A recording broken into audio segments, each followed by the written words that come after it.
Good morning students. आज हम लोग चैप्टर 3 शब्द विचार का रिवीजन स्टार्ट करेंगे। तो इस पाठ के अंतर्गत हम शब्द की परिभाषा को जाने और शब्दों का वर्गीकरण पढ़ेंगे।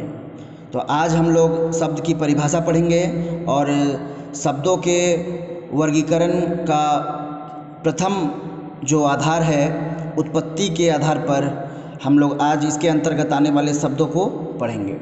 तो चलिए स्टार्ट करते हैं। सबसे पहले हम शब्द की परिभाषा को पढ़ते हैं। शब्द किसे कहते हैं? वर्णों का वह समूह जिसका कोई अर्थ निकलता है उसे शब्द कहते हैं। बच्चों यहाँ क्लियर है कि वर्णों का वह व्यवस्थित समूह यानी वर्णों का व्यवस्थित समूह जिसे हम अरेंज करें तो एक मीनिंग निकले उसे हम शब्द कहते हैं। जैसे यहाँ हम देख सकते हैं कि यहाँ पर वर्ण जो है वो व्यवस्थित नहीं है। अगर हम इसे व्यवस्थित करें तो एक शब्द बनता है। मछली, शेर, तबला। तो इन्हें अगर हम व्यवस्थित करके लिखें वर्णों को तो एक मीनिंग निकलता है, एक अर्थ निकलता है और हम इसे ही शब्द कहते हैं। अब हम लोग आज शब्द का वर्गीकरण तो पढ़ेंगे और आज हम लोग शब्द के वर्गीकरण को जानेंगे कि शब्दों को कितने भागों में बांटा गया है। तो शब्दों को 4 भागों में बांटा गया है।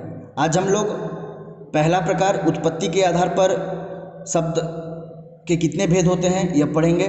तो उत्पत्ति के आधार पर शब्दों को भी 4 भागों में बांटा गया है, तत्सम, तद्भव, देशज और विदेशी। तो आज हम लोग सबसे पहले तत्सम शब्द किसे कहते हैं इसके बारे में पढ़ेंगे। तो तत्सम शब्द को संस्कृत वर्ड्स कहते हैं। यह संस्कृत भाषा के शब्द होते हैं जो हिंदी में बिना परिवर्तन के लाए जाते हैं। चलिए इसकी परिभाषा को पढ़ते हैं। जो शब्द संस्कृत भाषा से हिंदी में बिना किसी परिवर्तन के प्रयोग में लाए जाते हैं उन्हें तत्सम शब्द कहते हैं। जैसे ग्राम, क्षेत्र, सप्त, रात्रि इत्यादि, ये सब संस्कृत वर्ड्स हैं, बिना परिवर्तन के ये हिंदी में लाए गए हैं। आगे पढ़ते हैं तद्भव शब्द यानी मॉडिफाइड वर्ड्स, यानी यहाँ पर पता चल रहा है कि ये इनका रूप बदल करके हिंदी में लाया गया है। जो शब्द संस्कृत से हिंदी भाषा में परिवर्तित होकर आए हैं उन्हें तद्भव शब्द कहते हैं। अभी देखिए यहाँ पर संस्कृत वर्ड्स थे, ग्राम ये बदल कर आ गए गांव, क्षेत्र खेत, सप्त सात, यानी इनका रूप चेंज हुआ है, बदल करके इन्हें हिंदी में प्रयोग में ले जाते हैं। अब आगे हम लोग देखेंगे कुछ यहाँ पे तत्सम और तद्भव शब्द हैं, एक बार हम इन्हें पढ़ लेते हैं। मुख, मुँह, दुर्बल, दुबला, साय, साम, ये सब संस्कृत वर्ड्स है और ये हिंदी में उनका रूप बदल करके लाया गया है। उष्ट्र, ऊँट, दधी, दही। चलिए अब हम लोग देशज शब्द के बारे में पढ़ेंगे।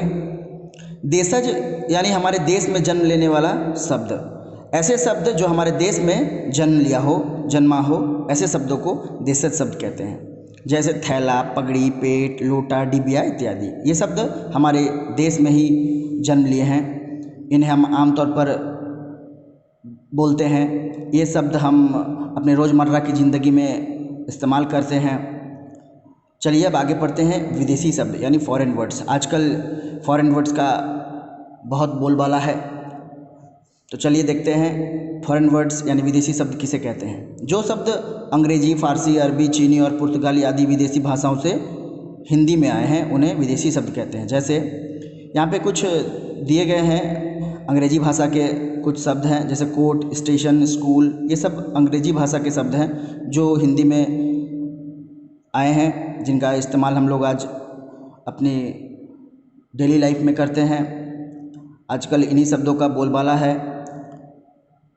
चीनी भाषाओं से लिए गए कुछ शब्द हैं यहाँ पे, लीची, चाय, रिक्शा, पटाखा आदि। फारसी भाषा से भी कुछ शब्द लिए गए हैं, जैसे अचार, अनार, अंगूर इत्यादि। फ्रेंच, कूपन, कारतूस।